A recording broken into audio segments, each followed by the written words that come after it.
Assalamualaikum warahmatullahi wabarakatuh. Kami dari kelompok 7 akan mempresentasikan hasil diskusi kami tentang analisis kriminalitas dalam masyarakat. Pada presentasi ini, kami akan membahas jenis-jenis kriminalitas, faktor penyebab kriminalitas, dampak kriminalitas terhadap masyarakat, peran penegakan hukum dalam mencegah kriminalitas, pengaruh media terhadap kriminalitas, serta kami juga mencantumkan studi kasus. Kriminalitas adalah segala macam bentuk tindakan dan perbuatan yang merugikan secara ekonomi dan psikologis yang melanggar hukum yang berlaku dalam negara Indonesia serta norma-norma sosial dan agama. Dapat diartikan bahwa tindakan kriminalitas adalah segala sesuatu perbuatan yang melanggar hukum dan melanggar norma-norma sosial sehingga masyarakat menentangnya. Terdapat 3 jenis kriminalitas. Yang pertama yaitu kriminalitas konvensional, yang kedua ada siber, dan yang ketiga adalah kriminalitas terorganisir. Selanjutnya ada kriminalitas konvensional. Kriminalitas atau kejahatan konvensional adalah kejahatan terhadap jiwa, harta benda, dan kehormatan yang menimbulkan kerugian baik fisik maupun psikis. Kejahatan konvensional merupakan kejahatan dengan isu paling mendasar dan sering terjadi di tengah masyarakat. Kejahatan ini memiliki lingkup lokal dan meresahkan masyarakat. Bentuk kejahatan ini bisa berupa perjudian, pencurian, begal, tawuran, penganiayaan, dan lain-lain. Selanjutnya ada kriminalitas siber. Kriminalitas siber atau cybercrime adalah tindak kejahatan yang memanfaatkan teknologi komputer dan jaringan internet untuk melakukan peretasan, penipuan, pencurian, dan melakukan tindak kriminal digital lainnya.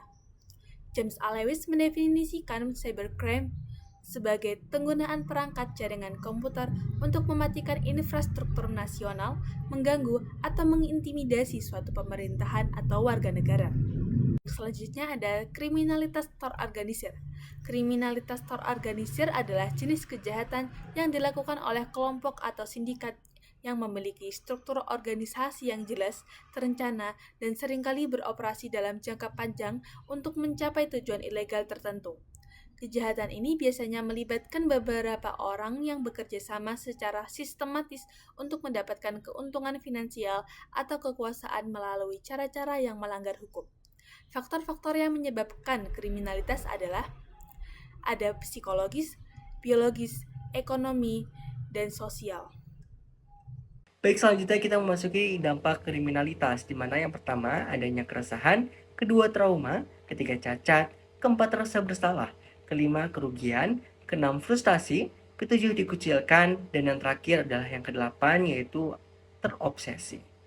Selanjutnya, strategi hukum dalam mencegah kriminalitas ini adanya Undang-Undang Nomor 1 Tahun 2023 mengenai KUHP. Selanjutnya, ada juga dalam Undang-Undang Nomor 27 di tahun 1999. Nah, selanjutnya adalah pengaruh media terhadap kriminalitas. Yang pertama, adanya masyarakat dapat menyalahartikan suatu peristiwa atau kejadian tersebut. Dan kedua, menormalisasi perilaku kriminal. Selanjutnya ada studi kasus. Studi kasus dibagi menjadi beberapa kriminalitas. Yang pertama kriminalitas konvensional, yaitu perampokan di minimarket.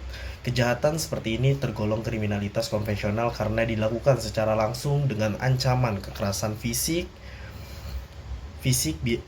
Biasanya pelaku nekat karena alasan ekonomi, pengangguran, atau pengaruh buruk dari lingkungannya.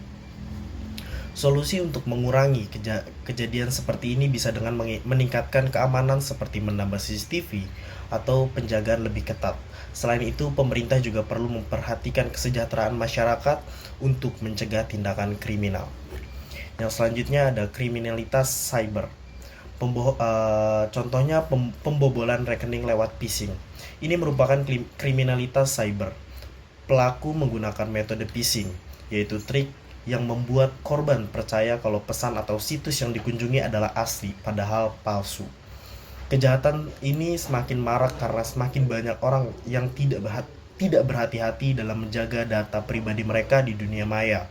Edukasi tentang keamanan cyber sangat penting, misalnya dengan tidak klik link yang tidak dikenal, dan selalu pastikan kalau situs atau pesan yang diterima itu memang resmi. Selanjutnya ada yang terakhir, yaitu kriminalitas terorganisir. Contohnya sindikat perdagangan manusia. Ini adalah contoh kriminalitas terorganisir. Kejahatan jenis ini biasanya melibatkan banyak orang dan dilakukan dengan rencana yang matang. Pelaku bekerja dalam kelompok atau jaringan yang terstruktur. Dan kejahatan ini seringkali sulit dilacak karena beroperasi di banyak tempat dan bahkan di berbagai negara. Penanganannya butuh kerja sama antar negara serta penguatan di dalam negeri agar sindikat semacam ini bisa diberantas. Ada beberapa referensi yang kami gunakan, ada 6 referensi. Salah satunya dari Hasan 2018, Kejahatan Transnasional dan Implementasi Hukum Pidana Indonesia, itu salah satunya. Dan selesai sudah presentasi dari kami. Kurang lebihnya mohon maaf karena kesalahan datanya dari kami. Kebenaran hanya milik Tuhan Yang Maha Esa. Wabillahi taufik wal hidayah. Wassalamualaikum warahmatullahi wabarakatuh.